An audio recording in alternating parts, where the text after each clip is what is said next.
Hey everyone, it's me, Derek, from the channel Veritasium. And I've been following this series by Destin on Smarter every day about helicopters, and gyroscopic precession is just one of those things that still blows my mind as it did Destin's. So I'm here at the University of Sydney, my old stomping grounds. I'm going to borrow some of their lecture dem equipment to hopefully teach you a bit about how gyroscopic precession works. The first thing I need to do is talk about vectors. Because a lot of things in physics are vectors. That means they have direction. So an example would be momentum and force. Those are two examples of some pretty common vectors. So if I have a cart moving along here, it has some momentum in that direction. And if I apply a force to it, I can change its momentum. So for example, if I push it to the right, then its momentum will increase to the right. It all makes a lot of sense. Well, there's a similar statement we could make about rotating bodies, which is that a torque increases the angular momentum of an object in the direction of that torque. So let's try to figure out those terms. If I apply a force down on this side of the wheel, I create a torque.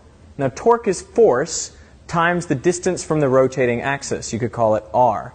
So torque is the force applied times the radius away from the turning axis. Now, what's the direction of that torque? Well, we actually use a right-hand rule to define this. And so what you do is you put your fingers in the direction of the radius from the turning axis and curl them in the direction of the force, and your thumb points in the direction of the torque. So the torque is actually out this way at 90 degrees to the force. The force is down that way, but the torque vector is actually pointing out this way.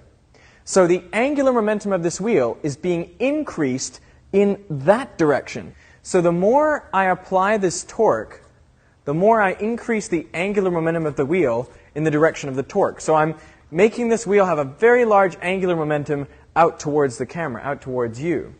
Now, before I go any further, let's have a look at this setup that I've got. I have a wheel here hanging from only one side by this rope. And so right now there's actually a torque on the whole system if I let go, because the weight of this wheel is pulling down, and that force is applied at this distance away from its pivoting point there. So if I let go, well, it does exactly what you'd expect.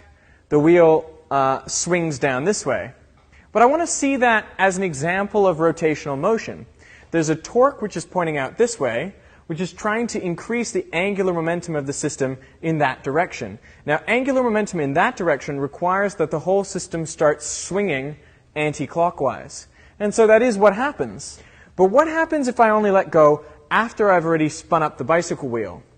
Well, in that case, the bicycle wheel would already have angular momentum this way, and so a torque pushing that way actually swings this angular momentum round that way. Okay, so let me try to get the wheel spinning and make it work.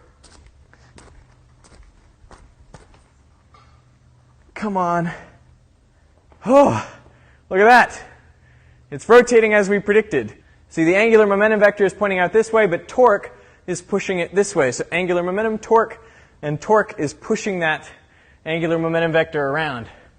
Except not for long, because this appears to be a quite frictionful wheel.